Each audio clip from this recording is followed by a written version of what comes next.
Pessoal, hoje nós vamos dar sequência no estudo do livro Memórias de um Suicida. Nós estamos no capítulo No Hospital Maria de Nazaré, no recorte em que Camilo ele vai falar da sua situação. Eles haviam sido acolhidos no Hospital Maria de Nazaré e estavam os quatro fazendo cada qual partilha daquilo que houvera vivido antes do momento fatal do ato autocida. E Camilo, então, que fora sido constrangido a partilhar, vai começar a falar um pouco da própria situação. Eu, senhor professor, sou um indivíduo que se imaginava iluminado por um saber sem jaças, mas que, em verdade, hoje começa a compreender que ignorava, continua ignorando, o que a 2 palmos do próprio nariz existe. Fui paupérrimo, digo fui, porque algo segreda em meu ser que tudo isso pertencer ao pretérito, com o insuportável defeito de ser orgulhoso. Finalmente, um homem que não descria da existência de um ser superior a presidir a sua criação, é certo, mas que, considerando uma incógnita a desafiar instâncias humanas, de lhe decifrar os enigmas,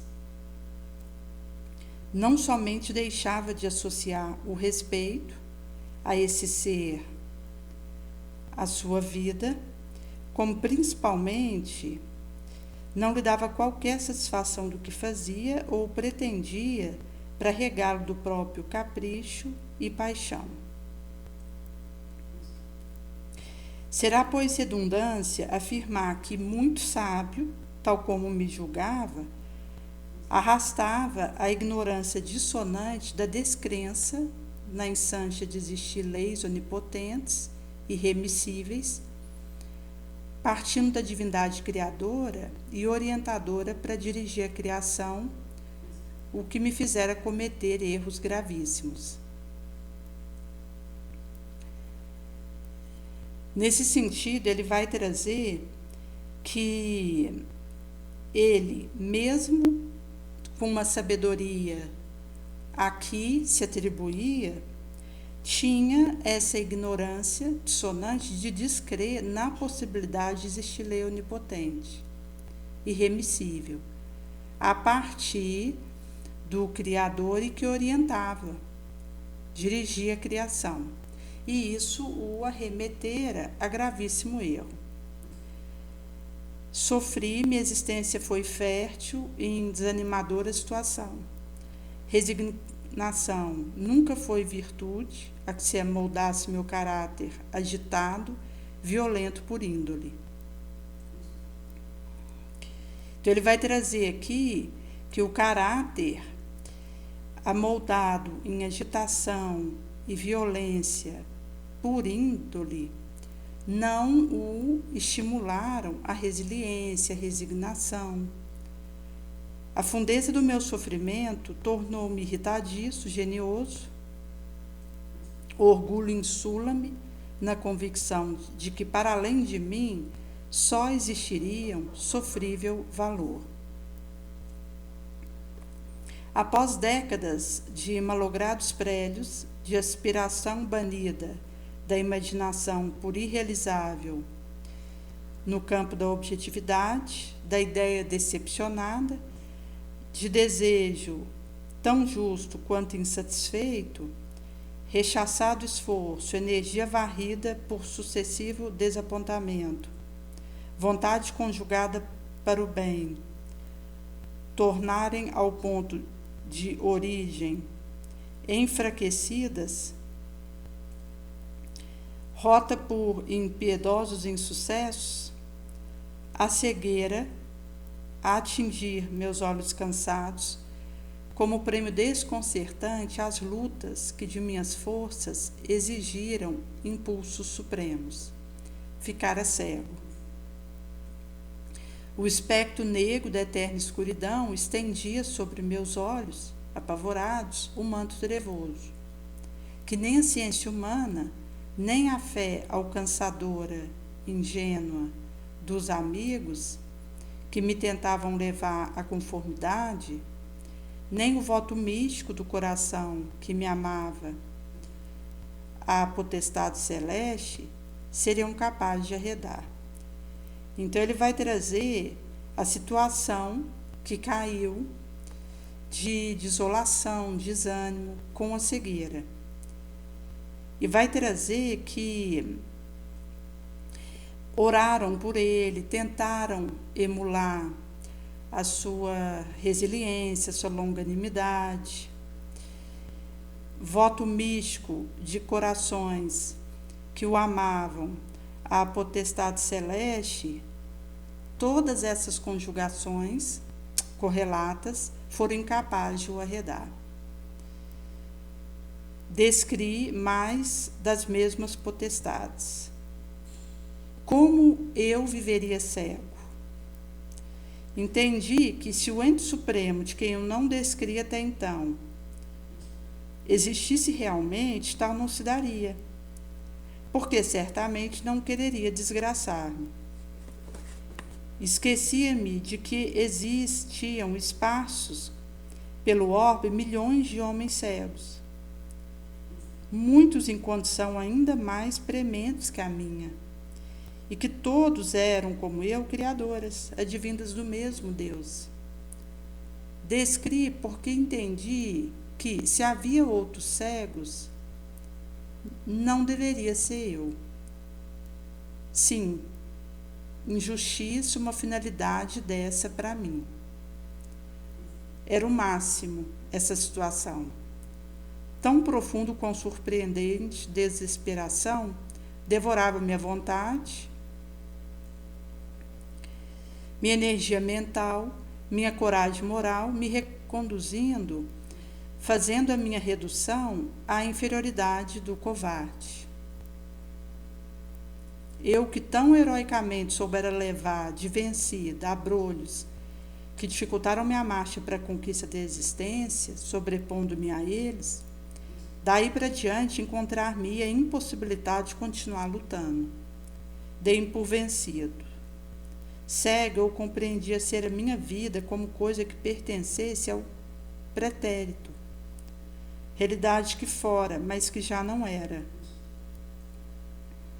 Então, aqui ele vai trazer acerca dessa condição devoradora que se tornou e que isso o reduziu à inferioridade do que retrocede na batalha do covarde. E nesse sentido que é como se ele tivesse sendo reconduzido a uma situação que ele já houvera vencido de muito, e mesmo que nós não retroajamos, mas nós podemos parar e complicar nossa situação com débitos novos.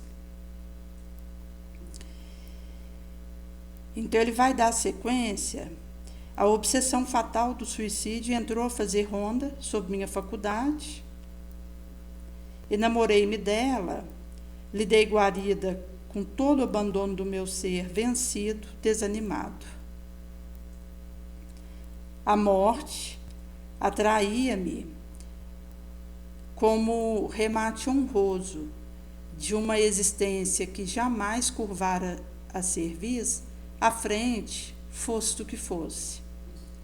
Inclusive, ele diz anteriormente que tinha uma tendência para a revolta, para a rebelião, e já trazia a dificuldade de ser mansueto, paciente.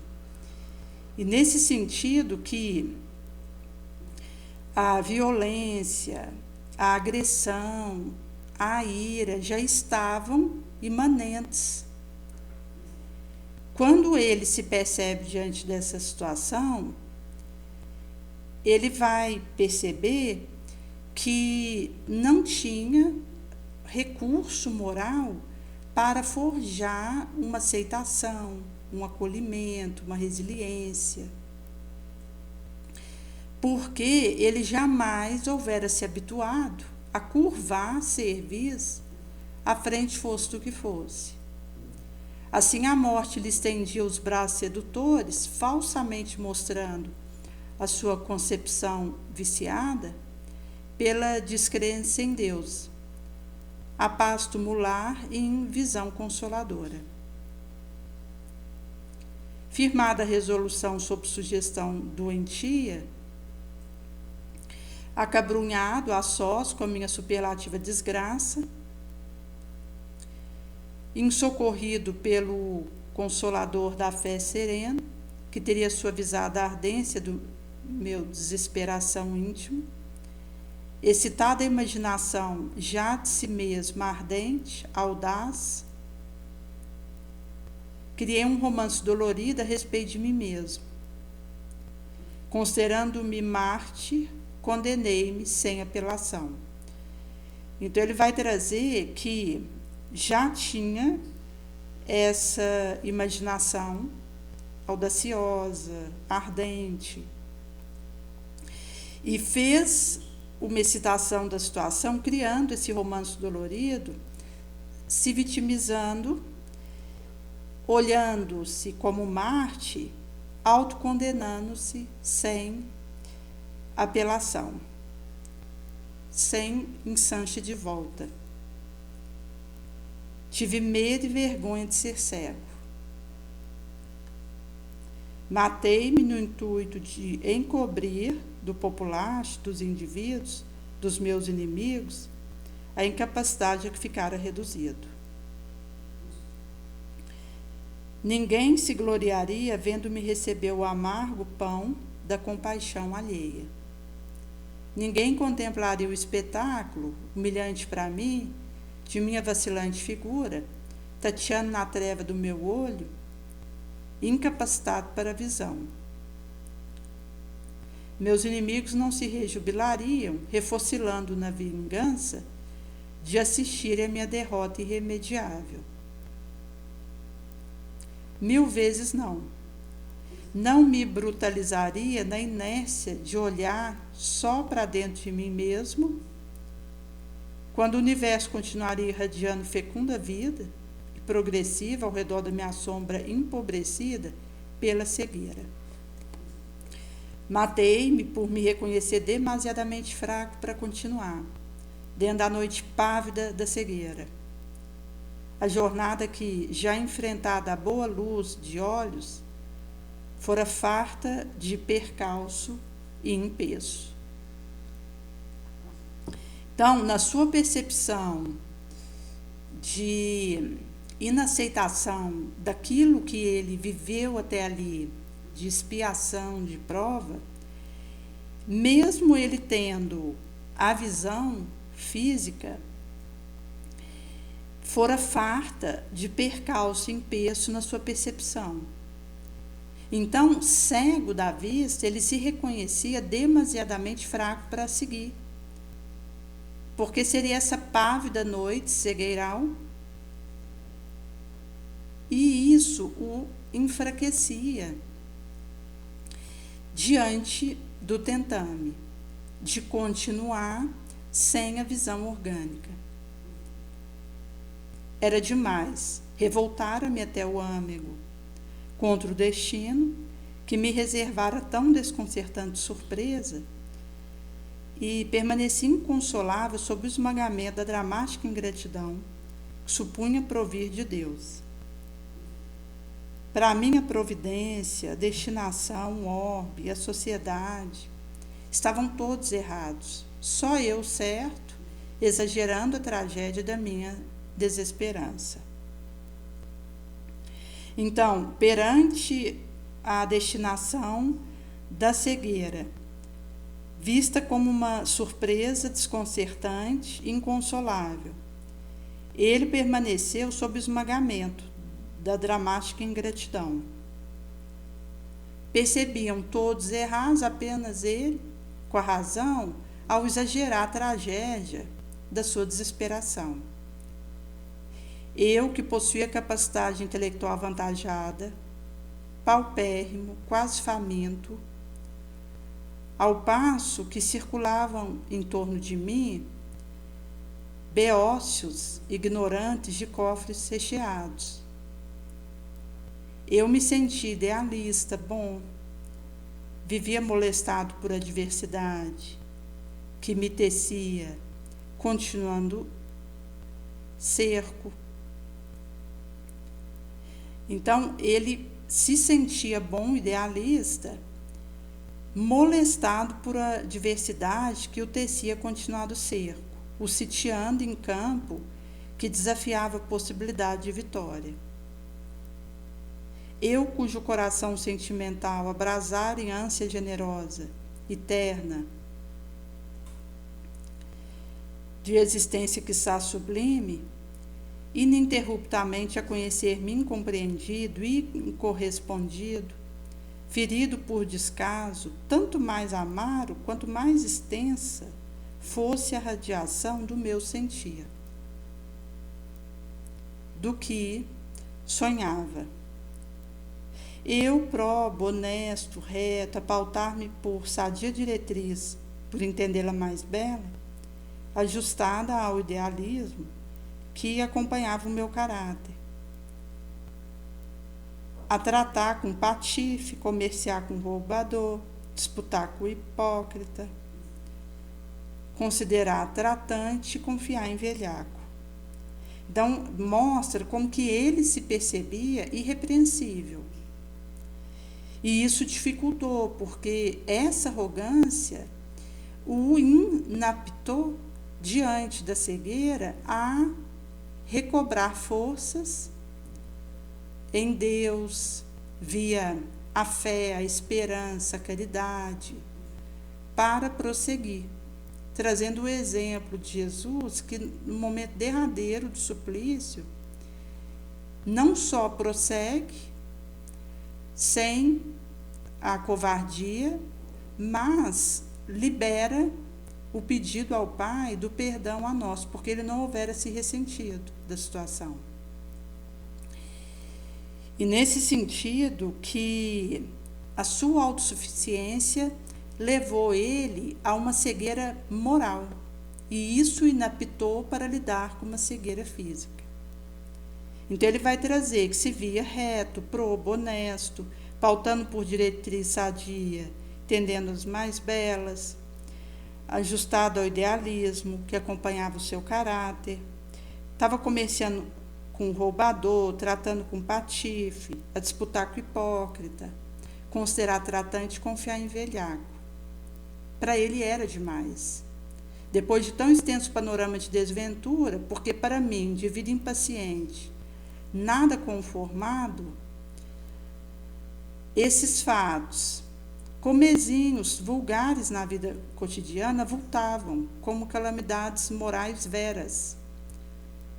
Doloroso arremate da cegueira, reduzindo-me à insignificância vermal, a angústia do desamparo, idiota, inércia, a solidão do emasmorrado. Não pude mais. Faltou-me compreensão para tão grande anomalia. Não compreender a Deus, não entender a sua lei, não compreendi a vida. Uma torrente de confusão insolúvel alagou meu pensamento aterrado em face da realidade. Só compreendi uma coisa: precisaria morrer, devia morrer. Quando uma criatura deixa de confiar no seu Criador, Deus, torna-se desgraçada.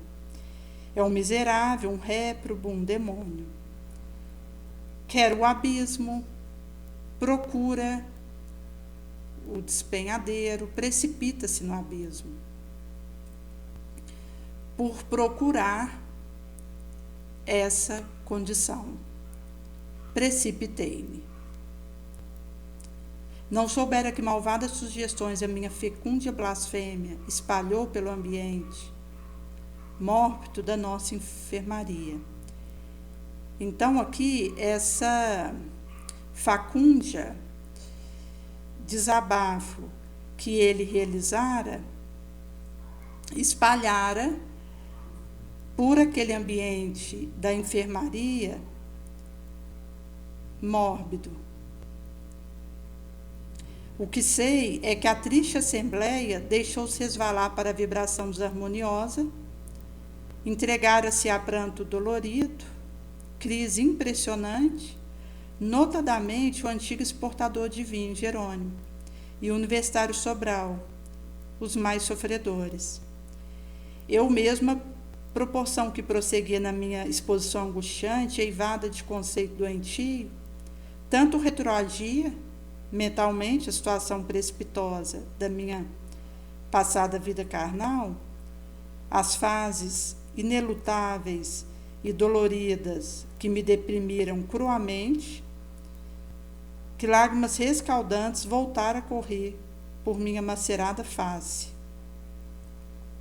Quando novamente se me obscurecia a visão, trevas substituíam os doces pormenores dos cortinados azuis, esvoaçantes, e das trepadeiras róseas galgando as colunatas dos balcões. Enfermeiros solícitos acudiram a ver o que se passava, vez que não era previsto o incidente. No Hospital Maria de Nazaré, um enfermo, rodeado de emanação psíquica revivificante de seu dirigente tutelar, visitado por onda magnética salutar generosa, que visava beneficiá-lo, deveria auxiliar o tratamento, conservando-se silencioso, sem jamais se entreter em conversação de assunto pessoal. Conviria procurar esquecer o passado tormentoso, repousar, varrer recordação chocante, refazendo-se quanto possível da longa dilaceração, que desde muito nos acutilavam. Fomos advertidos, portanto, como infratores de um dos mais importantes regulamentos internos. Nem poderíamos exculpar-nos, alegando ignorância, porque ao longo das paredes, fosforescentes letreiros, a cada momento, despertavam nossas atenções, com pedidos de silêncios permanentes. A própria instituição oferecia exemplo, movimentando suas constantes azáfamas, sob o controle de discrição criteriosa. Embora bondosamente declarassem que uma reincidência implicaria em atitude punitiva por parte da direção, qual transferência para o isolamento, pois o fato a repetir-se produziria distúrbio de imprevisível consequência, não somente para o nosso estado geral, mas também para a disciplina hospitalar, que deveria ser rigorosamente observada. O que nos levara a perceber serem mais austeras as regras no isolamento, mais temíveis as suas disciplinas. Para fosse evitada tão ríspida medida, estabelecida foi severa vigilância em nossa dependência. Desde aquele momento, um guarda do regimento de lanceiro hindu, aquartelado no departamento de vigilância, fora designado para plantonear nosso apartamento. Cerca de um quarto de hora depois, o enfermeiro risonho louro, jovem que andaria pelos 23 anos, qual entrevíramos ao darmos entrada no importante estabelecimento do astral, por ser um daqueles que nos receberam a par de Romeu de Alceste, visita-nos, fazendo-se acompanhar de mais 2 obreiros da casa. Irradiando simpatia, foi dizendo muito afetuosamente, pondo-nos à vontade: amigos, chamo-me Joel Estel. Sou ou fui, como queiram, português nato, mas de origem inglesa. Em verdade, o velho Portugal sempre foi muito querido ao meu coração. Jamais pudera esquecer os dias venturosos que em seu seio generoso passei. Fora feliz em Portugal. Mas depois, os fados me arrastaram para o país de Gales, berço natal da minha querida mãe, Doris Marstel da Costa. E então, é como compatriota e amigo que vos convido ao gabinete cirúrgico, a fim de ser submetidos aos necessários exames, pois se iniciam nesse momento os trabalhos de cirurgia. Prontificara-nos esperançados. Não desejávamos outra coisa desde muito tempo. Sentíamos dores, disposição geral, a refletir penosamente o que ocorrera com o corpo físico, material. Havia muito que nos fazia ansiar pela presença de um facultativo. Mário e João, cujo estado era melindroso, foram transportados em macas, enquanto os demais seguiram, amparados por fraternos braços de bondosos enfermeiros. Pude então distinguir algo dessa casa magnânima, assistida pela carinhosa proteção da Mãe Excelsa do Nazareno.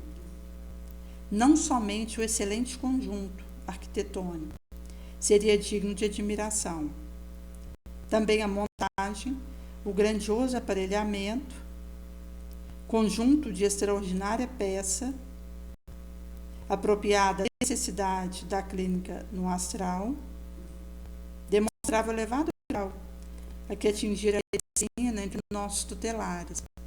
Muito embora se não tratasse o local onde nos encontrávamos de adiantada zona da espiritualidade.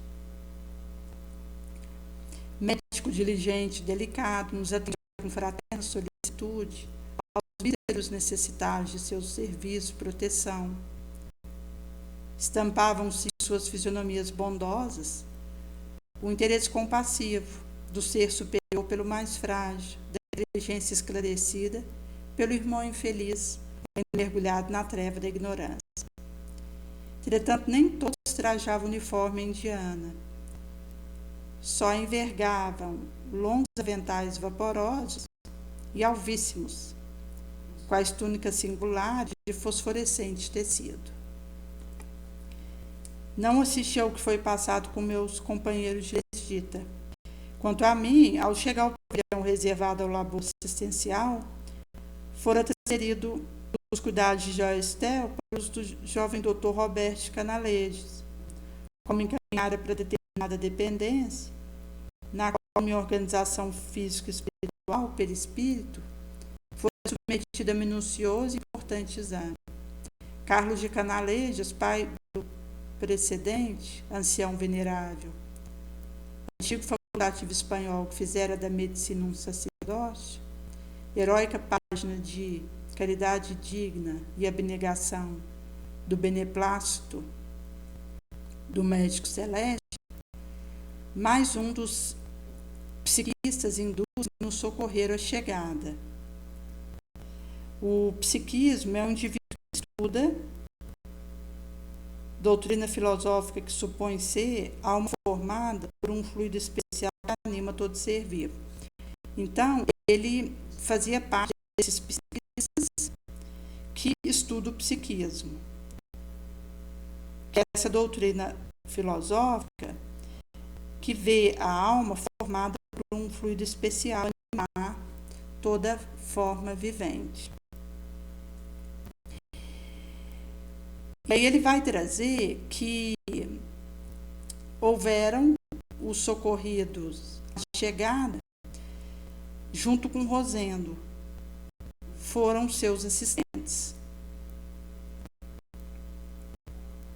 Roberto passa então a assistir ao importante labor, qual doutorando as lições dos mestres nos santuários da ciência, que vinha esclarecer e encontrar-se ele ainda em aprendizado na local medicina. Então, ele vai trazer que estava sendo submetido a esse procedimento que ele precisaria receber. A minha organização astral prestaram socorros físicos astrais, justamente na região correspondente àquela no envoltório físico terráqueo, fora dilacerada pelo projétil de arma de fogo de que me utilizara para o autoextermínio. Ou seja, aparelho auditivo, visual, faríngico, cerebral. Pois o ferimento atingira toda essa melindrosa região do meu infeliz envoltório orgânico. Era como se eu, quando homem encarnado, possuísse um segundo corpo, molde, modelo, que fora destruído pelo ato brutal do suicídio. Como se eu fora duplo e o segundo corpo, da faculdade indestrutível, se ressentisse, no entanto, do quanto sucedesse ao primitivo, qual se propriedade estranha acústica sustentasse repercussão vibratória capaz de se prolongar por prazo indeterminado, fazendo enfermar aquele. E, de fato, isso acontece no perispírito, que a ação dele com aquela projetização, usando uma arma de fogo no ouvido, fez alcançar a região auditiva, visual, faríngica, cerebral, atingidos por ferimentos, e isso repercutiu nas regiões correspondentes do perispírito, porque o organismo físico, ele é modelado tendo o perispírito como molde. Em sendo assim, quando é feito a multiplicação celular do embrião para formar os respectivos órgãos, o molde é o perispírito. Em sendo assim, aquilo que venha a lesionar um ouvido, um coração, um rim, um fígado, repercute vibratoriamente nesse modelo que é o perispírito. Sei que os tecidos semimateriais das regiões já citadas do meu perispírito, afetadas profundamente, receberam sondagens de luz, banho de propriedade magnética, bálsamo quintessenciado, intervenção de luminosa substância extraída de raio solar, que deles extraíram fotografias, mapas movediços, sonoros para análises especiais. Tais mapas e fotografias mais tarde seriam encaminhados à seção do planejamento de corpo físico do Departamento de Reencarnação, para estudo concernente à preparação da nova vestidura carnal que me caberia para o retorno ao testemunho e expiação terrícola, aos quais julgara poder furtar-me com um tresloucado gesto que tivera. Submetido ao estranho tratamento, envolvido em sutil aparelho luminoso, transcendente, permanecer 1 hora, durante a qual o velho doutor Canalejas e o cirurgião hindu desvelaram-se carinhosamente, reanimando-me com encorajadora palavra, exortando-me a confiar no porvir, a esperançar no supremo amor de Deus. Sei também que causei trabalho árduo, mesmo fadigas, aqueles servos do bem abnegados, exigira preocupações, obrigando-os a devotamentos profundos, até que meu físico astral se extinguisse as correntes magnéticas afins com o físico terrícola, as quais mantinha o clamoroso desequilíbrio que nenhuma expressão humana seria bastante veraz para descrever. Ele vai trazer essa situação que dentro porta da sua alma ele vivera. Corpo astral, isso é o perispírito, ou ainda físico espiritual, não é uma abstração. Figura incorpórea, etérea como supuséramos. Ao contrário, é uma organização real, viva sede de sensação, na qual se imprime, repercute todo acontecimento que impressiona a mente e afeta o sistema nervoso, do qual é o dirigente. Nesse envoltório admirável da alma, da divina essência, que em cada um de nós existe, assinalando a origem de que provimos, também persiste uma substância material, conquanto que intessenciada, o que a ele faculta a possibilidade de adoecer, ressentir-se, pois que semelhante estado de matéria é assaz sensível e impressionável, de natureza delicada, indestrutível, sublime, progressível, não podendo, assim, padecer sem grande distúrbio a violência de um brutal ato como o suicídio, para o seu invólucro terrícola.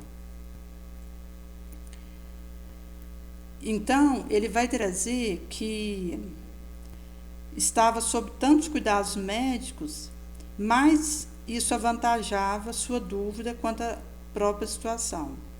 Só durante a desesperadora permanência no Vale Sinistro, eu chegar a acreditar que morrera. Minha alma condenava espiava no inferno, ou desatino tremendo praticado em vida.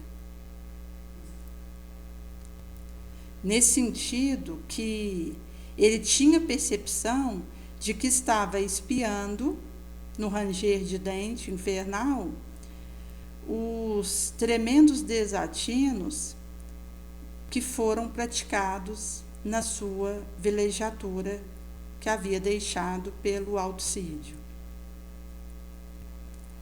Agora, porém, mais sereno, me vi internado em um bom hospital, submetido a cirúrgica intervenção, conquanto muito diverso fosse o método local dos que me eram habituais.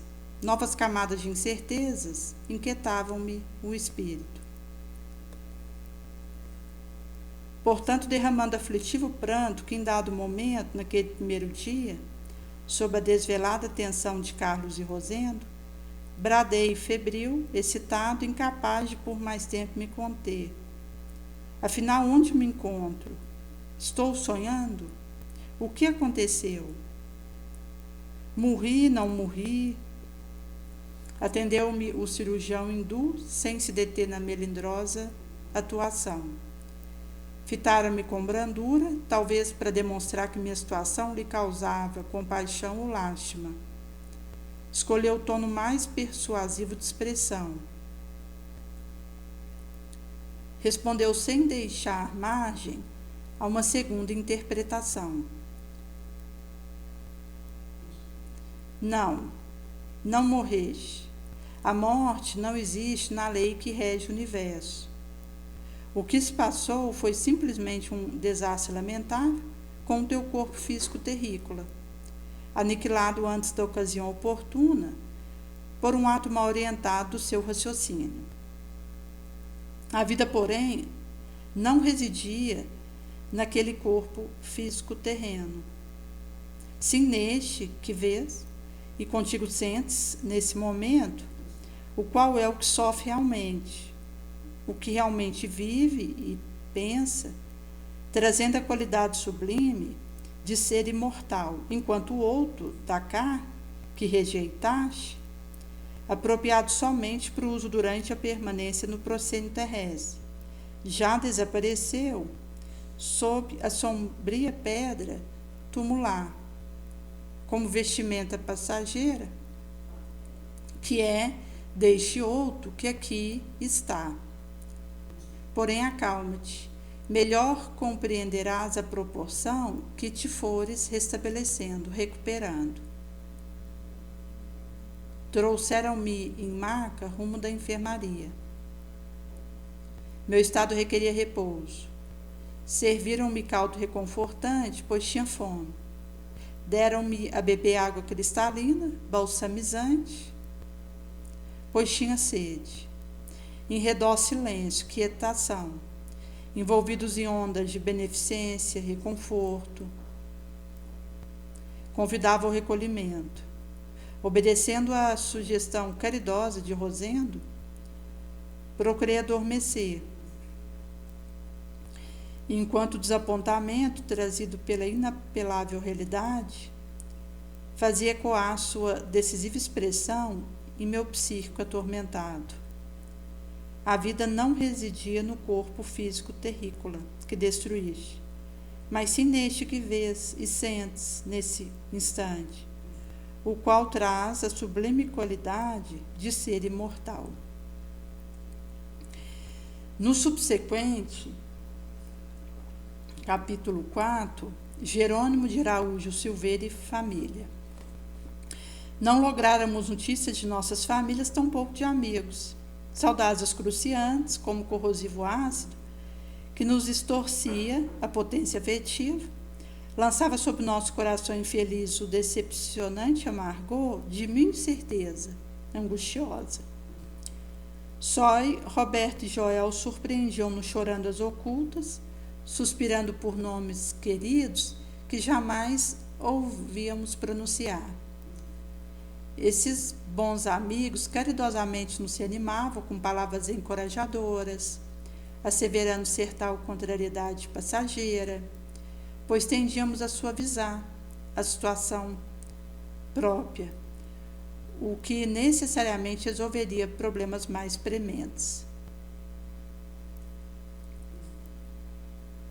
Entretanto, existia permissão para nos cientificarmos de visitas mentais, votos fraternos, de felicidade e paz por vir, quaisquer gentileza emanada de amor que provieste ente querido deixado na terra ou simpatizante, além dos que mesmo das moradas espirituais nos amassem, interessando-se por nosso progresso, restabelecimento.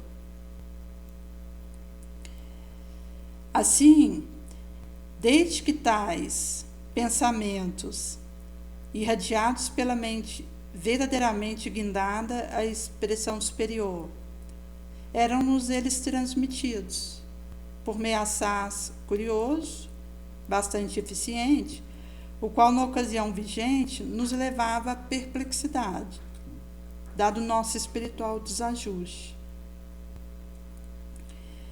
Mas que a posteriori compreenderíamos tratar-se de acontecimento natural e até comum em localidade educativa do intermediário astral.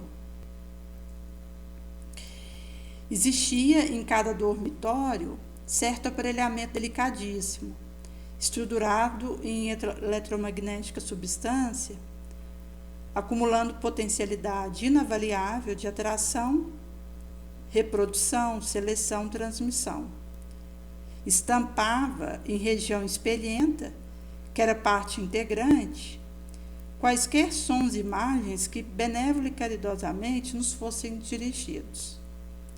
Quando um coração generoso pertencente às nossas famílias, ou meio desconhecido para nós, arremessasse vibração fraternal pela imensidão do espaço, ao Pai Altíssimo invocando mercês para nossas almas enoitadas pelos dissabores, imediatamente éramos informados por luminosidade repentina, que, traduzindo o balbucio da oração, também reproduzia a imagem da personalidade operante, o que às vezes sobremodo nos surpreendia, visto acontecer que pessoas a que nem sempre distinguíramos com afeição, desvelo, frequentemente se apresentavam ao espelho magnético, quanto outras que dos nossos corações obtiveram máximas solicitudes, raramente mitigavam as asperezas da nossa situação íntima com a blandícia santificante da prece. Assim poderíamos saber de quanto pensasse a nosso respeito, das súplicas dirigidas às divinas potestades, de todo o bem que nos pudessem desejar ou praticar a nosso favor.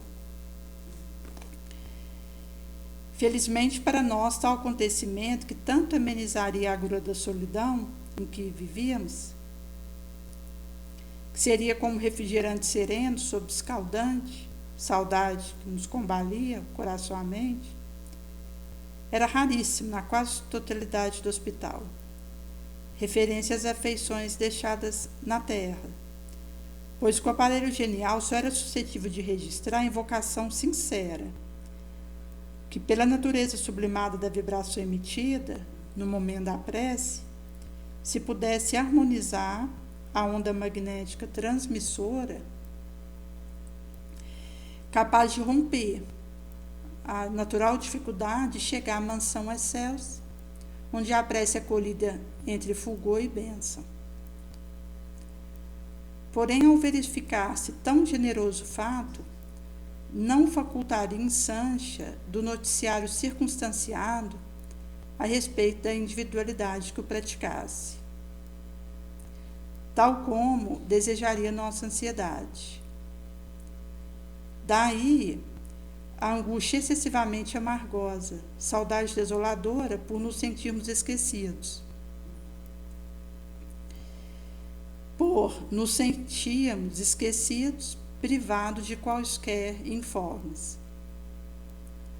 Nesse sentido que ele traz essa percepção de ficar velado quem fez aquela prece que tanto os beneficiara.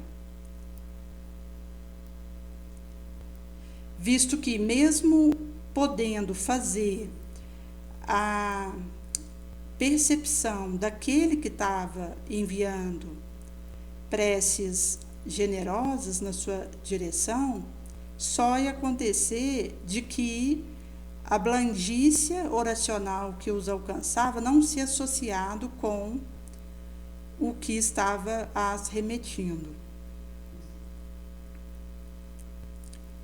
Não obstante, o mesmo precioso instrumento de transmissão incessantemente revelavam que éramos lembrados por habitantes do além.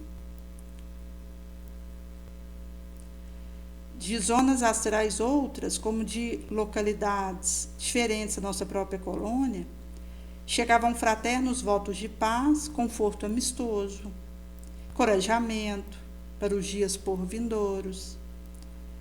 Oravam por nós em ardentes súplicas, não apenas invocando amparo maternal de Maria, para nossas imensas fraquezas, mas ainda a intervenção misericordiosa do Mestre Divino.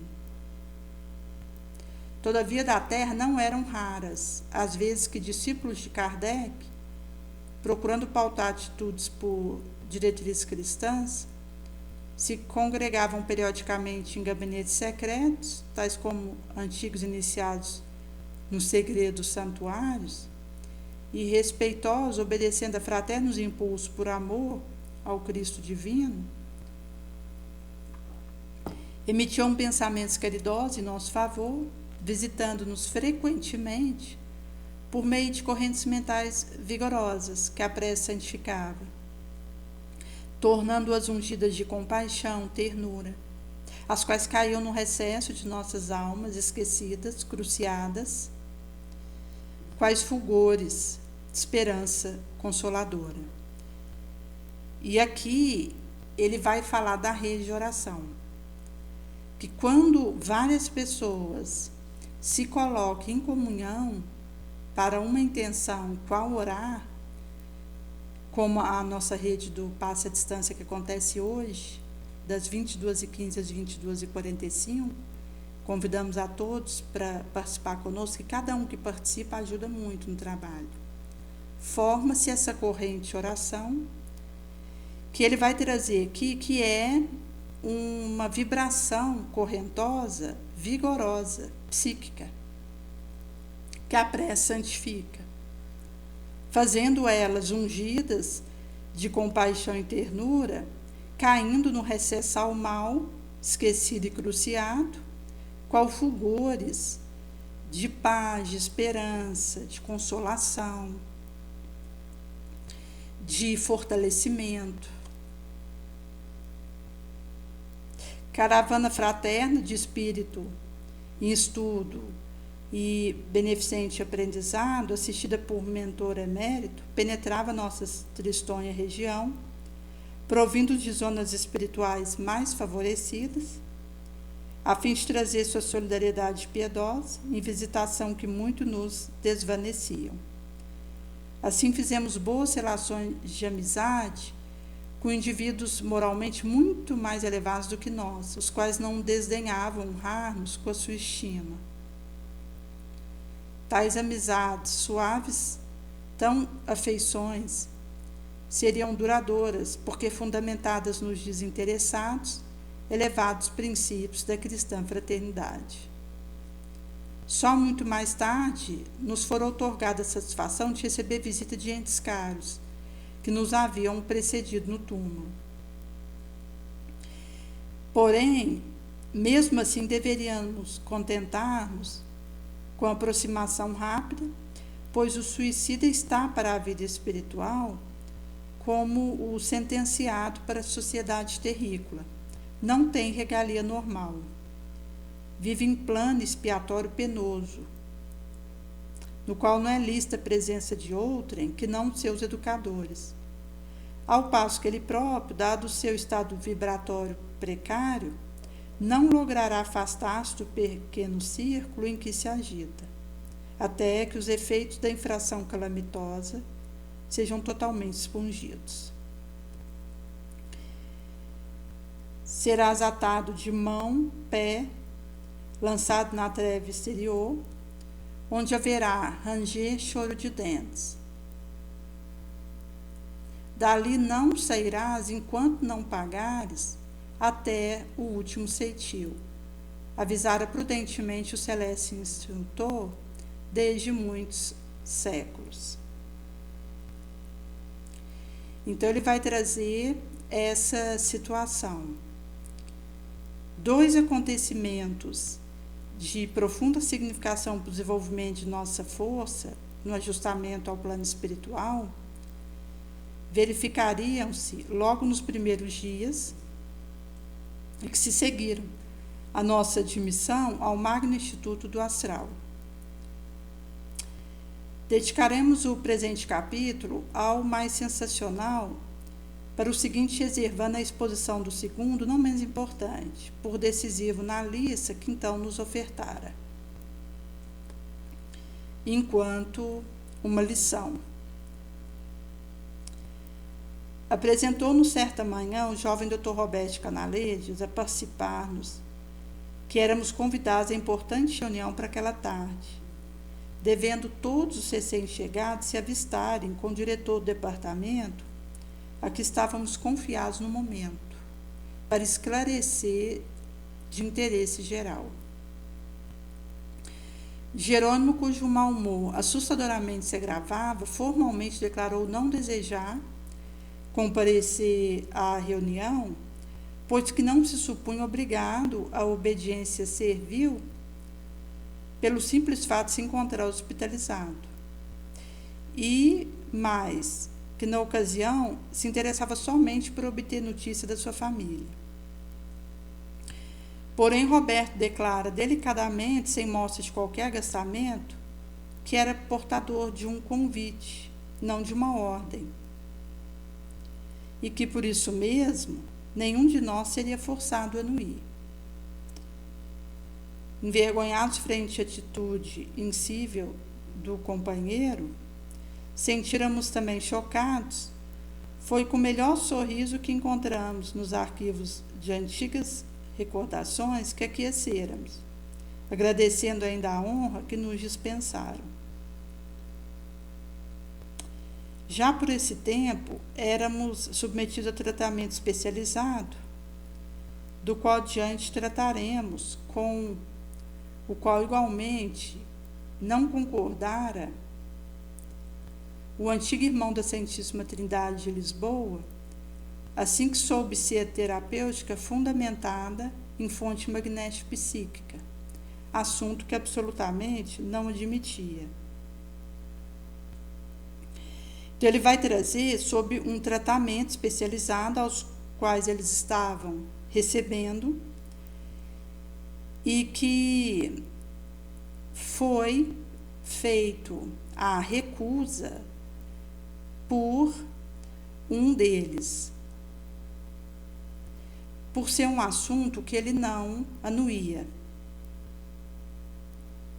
Não obstante, displicente e insofrido, dirigiu-se ao bondoso facultativo logo após o incidente e disse, esquecido já da lamentável atitude anterior: Senhor doutor, o inestimável obséquio venho pensando em obter de vós, confiado no sentimento generoso que de certo exorna tão nobre caráter. Robert Canalejas, que com efeito, antes de ser um espírito convertido ao bem, dedicado ao operário da fraternidade, teria sido na sociedade terrícola perfeito cavalheiro, esboça sorriso indefinível e responde: estou ao seu inteiro dispor, que deveria atendê-lo. Tenho necessidade imperiosa de encaminhar certa petição à benemérita diretoria dessa casa. Aflijo-me pela falta de informes da minha família que não vejo há muito, não sei há quanto tempo.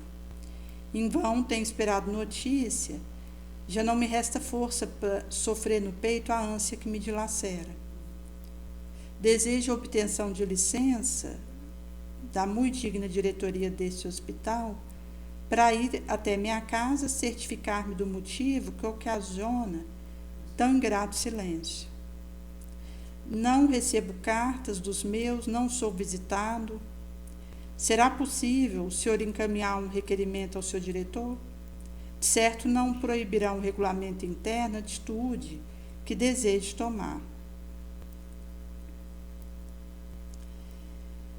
Como vemos pelo exposto, o pobre ex-comerciante do Porto parecia não fazer ideia muito justa da situação em que se encontrava. Mais do que os companheiros de domicílio, perdia-se numa mental desordem entre os estados espiritual e terreno. Absolutamente, meu caro, não há proibição. O diretor desse estabelecimento terá satisfação em ouvi-lo, afirmou o médico paciente. Farei então hoje mesmo um requerimento. Encaminharei verbalmente a solicitação. Joel participá-lo-á do que ficar resolvido. Cerca de 2/4 de hora depois, Joel voltava à enfermaria a fim de comunicar ao aflito doente que convidava o diretor a apresentar-se pessoalmente ao seu gabinete. Vinha, porém, pensativo e descobrimos um acento de pesar em seu semblante, geralmente sorridente e límpido. Nosso companheiro, que, como é sabido, era dentre os 10 o mais rebelde e indisciplinado, exigiu que Joel devolvesse o terno de roupa tomado à entrada, pois repugnava-lhe apresentar-se ao gabinete do maioral envolvido num feio sudário de enfermaria, tal como nos encontrávamos todos.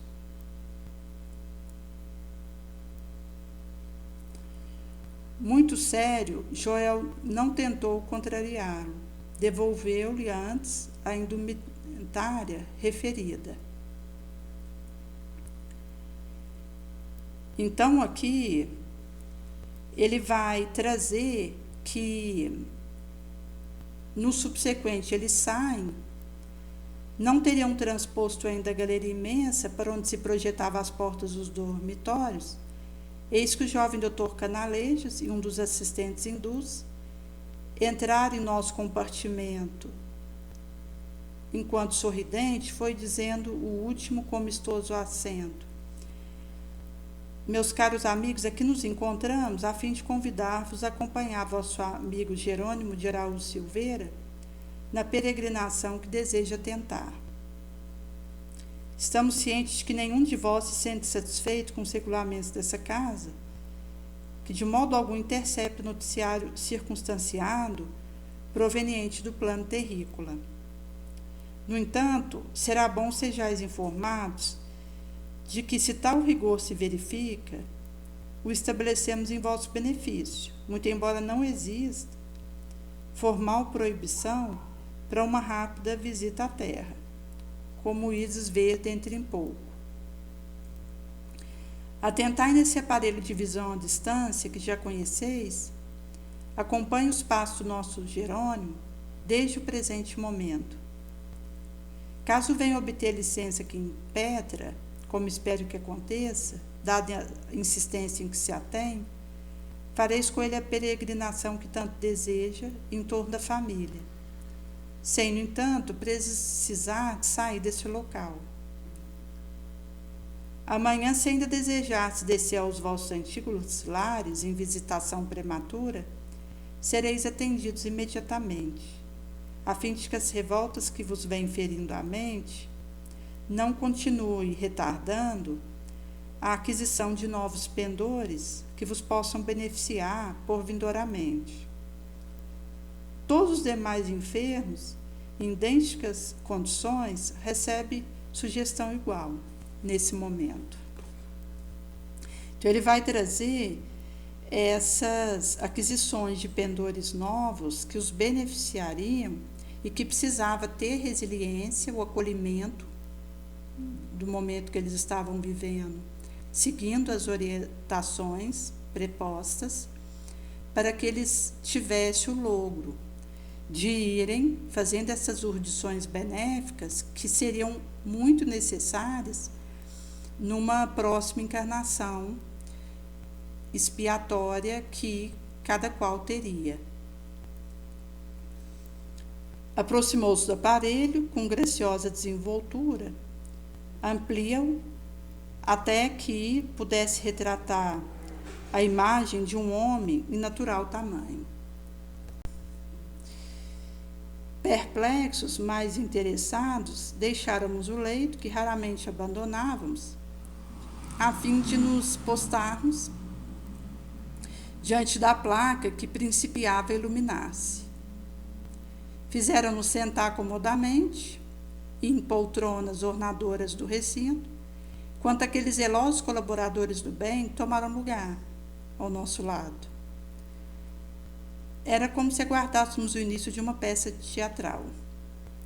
Joel de súbito surge diante de nós, tão visível naturalmente, destacando-se no mesmo plano em que nos encontrávamos, que o supusemos dentro da enfermaria, ou que nós outros seguíramos ao seu encalço. Amparava Jerônimo pelo braço, caminhando em busca da saída de serviço. Tão intensa ia-se, tornando a sugestão, que logo nos abstraíramos, esquecidos de que, em verdade, continuávamos comodamente sentados em poltronas, em nossos aposentos. Mais real do que um cinematógrafo atual e superior ao engenho da televisão do momento.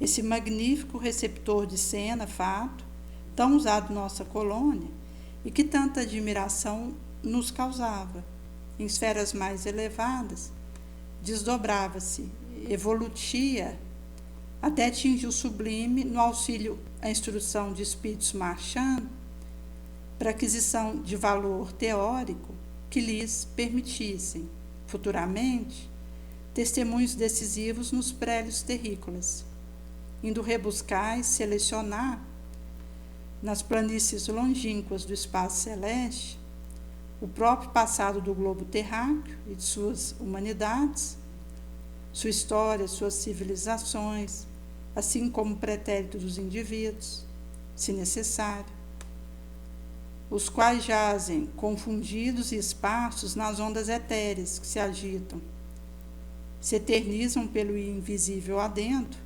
nelas permanecendo fotografados, impressos como no espelho, conquanto confusamente se conservem, tal como na consciência da criatura, se imprime também em seu próprio feito sua ação diária, de roldão com outras imagens. Então, eles vão trazer essa visão impressos como num espelho, conquanto se conservem confusamente de roldão com imagens outras, tal como na nossa criatura se imprime os nossos próprios feitos, nossas ações rotinais, diárias. Assim foi que atravessamos algumas alamedas do Parque Branco, atingíramos o edifício central onde se assentava a chefia daquela formosa falange, cientistas iniciados que laboraram no departamento hospitalar, ali empenhados. Porém, a chegada, Jerônimo passou para a tutela de um assistente do diretor. Joel retirou-se, tendo aquele conduzido imediatamente o visitante, fazendo passar uma sala onde a ampla janela deixava vista para o jardim, deixando descortinar o panorama melancólico do burgo, onde tanta e tanta dor se entrechocava. Era um gabinete, espécie de escritório, de consulta ou sala de visita, disposto em estilo indiano perfeito. Perfume sutil, essência desconhecida ao nosso olfato, deliciava-nos, ao mesmo tempo em que alongava nossa admiração pela natureza inapreciável do aparelho que nos servia.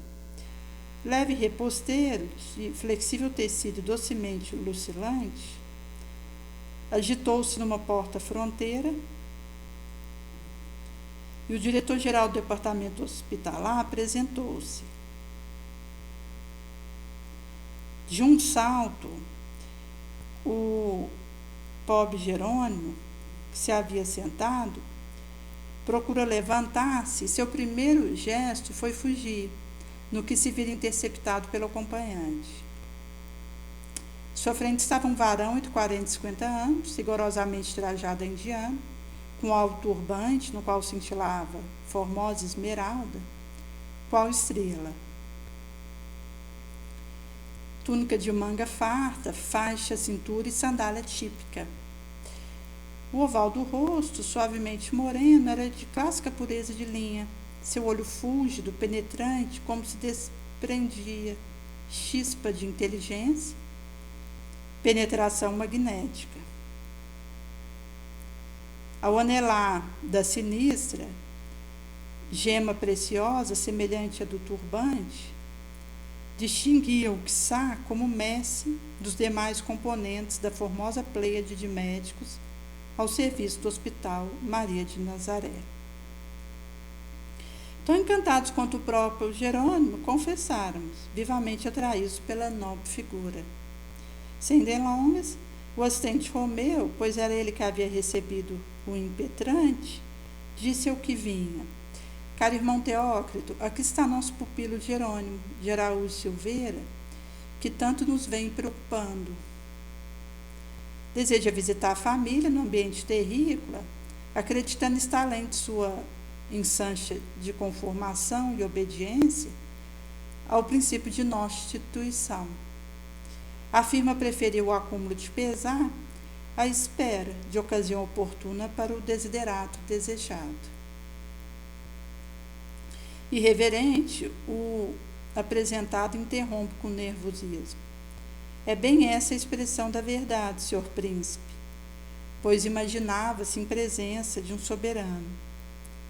Envolver-me novamente no remoinho da dor do qual saí há pouco, prefiro, a suportar por mais tempo a feraz saudade, a me cruciar pela falta de notícia da minha família.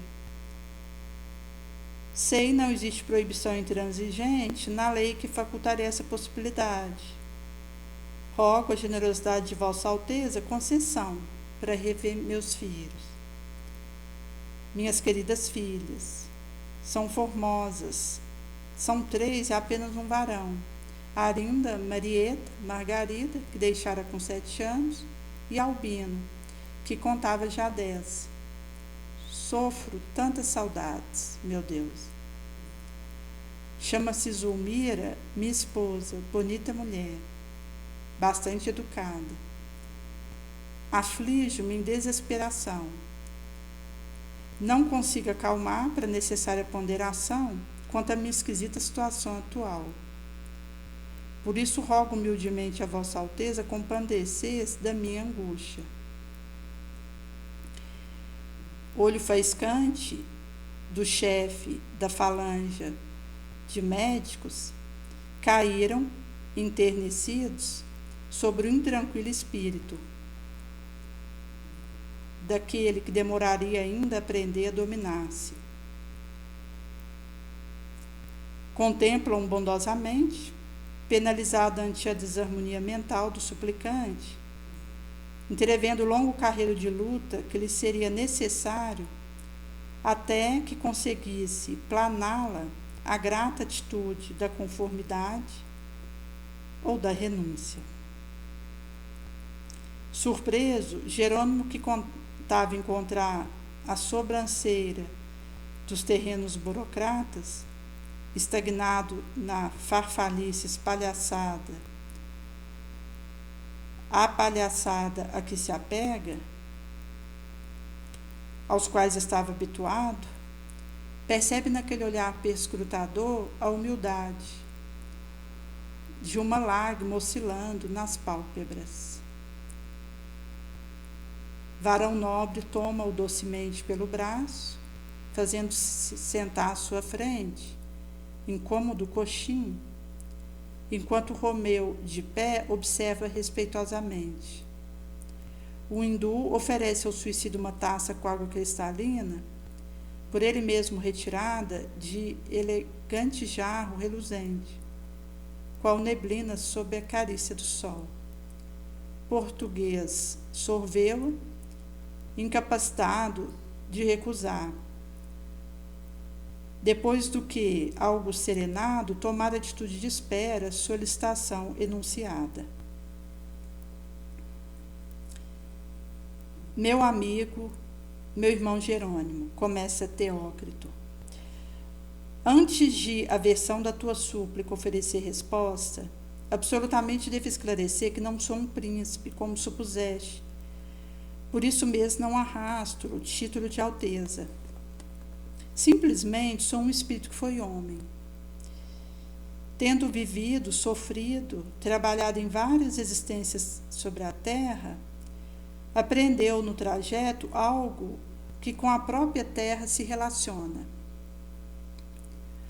Um servo de Jesus Nazareno, eis o que me honro de ser, embora muito modesto, rodeado de senões, pobre de méritos.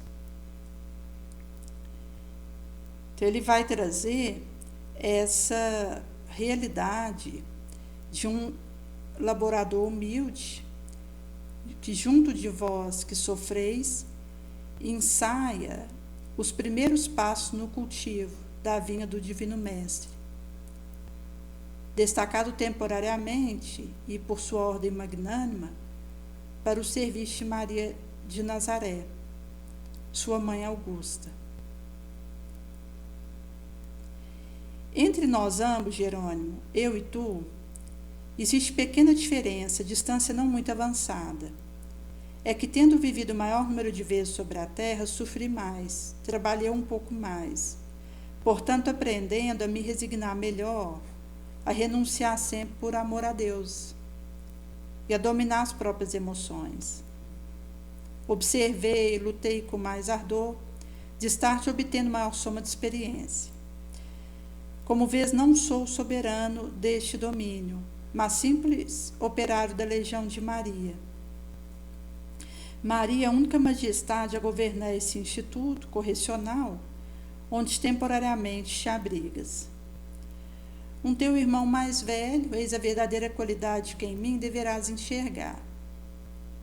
Sinceramente desejoso de auxiliar-te a solucionar os graves problemas que te enredam. Chama-me, pois, irmão Teócrito, e terás acertado.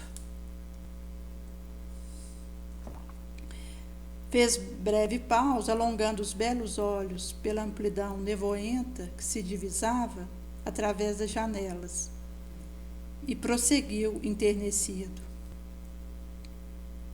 Desejas rever teus filhos. É justo. Filhos são parcelas do nosso ser moral também. cujo amor nos transporta de emoção suprema, mas que não raramente também nos seduz à desolação de desgosto percussiente. Compreendo tua ânsia fremente de pai amoroso, pois sei que amaste seus filhos com serenidade, desprendimento. Sei da fereza da tua dúvida atual, afastado daqueles entes queridos que lá ficaram, no porto, órfãos da tua direção, do teu amparo. Como tu, também fui pai, também amei.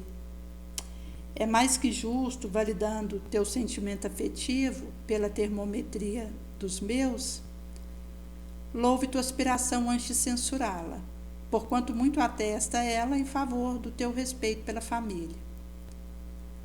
Contudo, de modo algum, te aconselho a preterir esse recinto, onde tão penosamente te reergues, pela influenciação deletéria do ambiente terrícola, ainda que apenas por uma hora, ainda que para procurar informe dos teus filhos. Senhor, com devido respeito à vossa autoridade, suplico comiseração. Jerônimo vai recolocar. Trata-se de rápida visita. Dando-vos eu minha palavra de honra, em como voltarei. Pois bem sei que não parte um prisioneiro, recalcitra o antigo impaciente, novamente perdendo-se na confusão mental em que se aprazia enredar. Teócrito, ele vai responder: ainda assim não aprovarei realizar esse desejo no momento, conquanto proclame justo. Sofrei um pouco mais o impulso do teu caráter. Aprende a dominar a emoção, reter a ansiedade, tornando-se as aspirações equilibradas, sob a proteção santa da esperança. Faz esse autolecionamento e abstrai o aprendizado de dominar a si mesmo, seus sentimentos, seu pensamento, sua emoção, retendo a ansiedade e transubstanciando isso em aspiração equilibrada, harmoniosa, sob a proteção santa da esperança. Lembra-te de quais foram tais expulsos, desequilibrados, estribados na irresignação, no desconchavo do senso, na impaciência, que te arremessaram à violência do suicídio. Então, foi esses impulsos que ele estava sendo trazido para lembrar, estribados, desequilibrados na irresignação, impaciência, desconchavo do senso, que te arremessaram à violência do suicídio. Verás teus filhos, porém, em teu próprio benefício, peço que concorres em adiar o projeto em mira para daqui a alguns poucos meses. Estarás mais bem preparado para enfrentar a consequência que se precipitou após o teu desordenado gesto. Concordo em te submeter ao tratamento conveniente ao teu estado, ao qual teus companheiros se submetem de boa mente, confiando nos leais servidores que a todos vos desejam socorrer, com desprendimento e amor. Cede ao convite para a reunião de hoje à noite, porque benefícios imensos dela oferirás.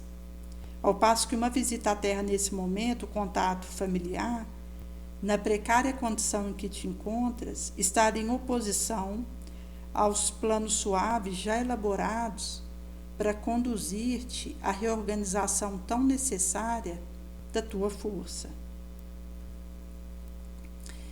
Jerônimo retroage: eu não adquirir a serenidade para nenhum projeto futuro quando não obtivesse a desejada informação.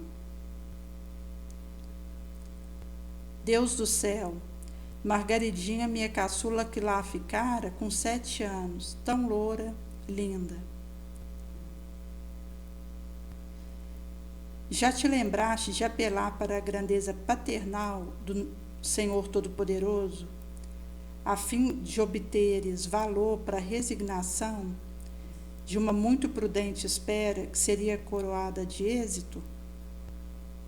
Diz Teócrito. Queremos teu bem-estar? Nosso desejo é encaminhar-te a situação que te forneça trégua para a reabilitação que se impõe. Volta-te para Maria de Nazaré, sob cujo cuidado foste acolhido. Preciso é tenhas boa vontade para te elevares ao bem. Pratica a prece. Procura comungar com superior vibração, capaz de te animar a empreendimento redentor. É indispensável que o faças por espontânea e livre vontade, porque nem te poderemos obrigar a fazê-lo, nem poderíamos fazê-lo por ti. Pois renuncia esse projeto contraproducente, confia em nossos bons desejos de auxílio e proteção à sua pessoa. Porém, o ex-comerciante do Porto era inacessível, caráter violento, rebelde, que num assomo de voluntariedade sinistra, preferiu a morte a ter de lutar, impondo-se a adversidade, até corrigi-la e vencê-la. Retorque impacientado, não compreendendo a sublime caridade que recebia.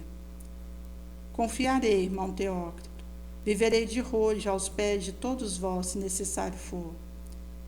Mas depois de rever meus entes caros e inteirar-me das razões por que me abandonaram, de algum modo ressarcindo essas saudades que me despedaçam. Cumprindo seu dever de conselheiro, Teócrito compreende que seria inútil insistir. Contempla o pupilo desfeito em lágrima e tristemente murmura, enquanto Romeu abana a cabeça penalizado. Afirmas grande verdade, pobre irmão. Só depois encontrarás o caminho da reabilitação. Há índoles que só os duros aguilhões da dor serão bastante poderosos para corrigir, encaminhando-as para o dever. Ainda não sofreste o suficiente para te lembrares de que descendes de um Pai todo misericordioso, compassivo. Deixou-se estar alguns instantes pensativo e continua. Poderíamos evitar esse incidente, impedir a visita e te punir pela atitude tomada. Assiste-nos para tanta autoridade e permissão. Mas és ainda demasiadamente materializado, portanto padecendo muitos prejuízos terrícolas, para que nos possas compreender. Aliás, nossos métodos, não dominadores e persuasivos, seriam incompatíveis com uma proibição intransigente, por mais harmonizados com a razão. Consultarei, contudo, nossos instrutores do templo, como é dever e em dilemas como o que acabas de criar. Concentra-se firmemente, retirando-se para secreto compartimento contíguo ao gabinete de consulta. Comunica-se telepaticamente com a direção-geral do Instituto, que pairava no cantão templau. Após curto espaço de tempo, torna, dando a nota final. Então, ele vai, a partir daqui, trazer o que houvera sido acordado para a partir daquele instante. Nossos orientadores maiores te permitem liberdade de ação, conquanto uma entidade na tua condição não possa desfrutar a natural liberdade ao espírito livre da peia carnal. Não poderás também ser, por nós, violentado a dever que te repugnaria.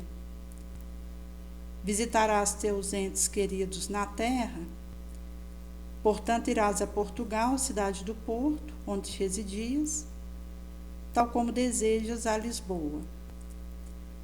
E como a ternura paternal do Criador leva a extrair sói de um ato imprudente ou condenável, exemplificação salutar para o próprio delinquente ou para seu observador, estou certo de que tu, em consequência, nem será estéril para ti mesmo, nem deixará de avolumar advertência profunda para quantos de boa vontade delas tomarem conhecimento. Atenta, porém, que deixando de aceitar nosso conselho, insurgindo-se contra o regulamento deste instituto, cometerá a falta cuja consequência recairão sobre ti mesmo. Essa visita será realizada sob sua exclusiva responsabilidade. Não existe permissão para ela, é teu livre-arbítrio que a impõe. Se o descontentamento daí consequente exorbitar da tua capacidade para sofrer, dirigirás as queixas contra ti próprio, porquanto nosso esforço só se aplica em dulcificar infortúnio e evitá-los quanto desnecessários. Visto que, por desnecessário, a tomada de conduta é fazer sua evitação. Por isso mesmo deixamos de fornecer a desejada notícia pelos meios de que dispomos. A verdade é que não havia necessidade de te afastares daqui a fim de as obter. Voltando-se para o assistente, prossegue. Preparem-o para que siga. Satisfaça-lhe o capricho social terrícola, porque bem cedo se aborrecerá do orbe terráqueo. Deixem-o agir como deseja. A lição será amarga, mas ensejará mais rápida compreensão e progresso, consequentemente.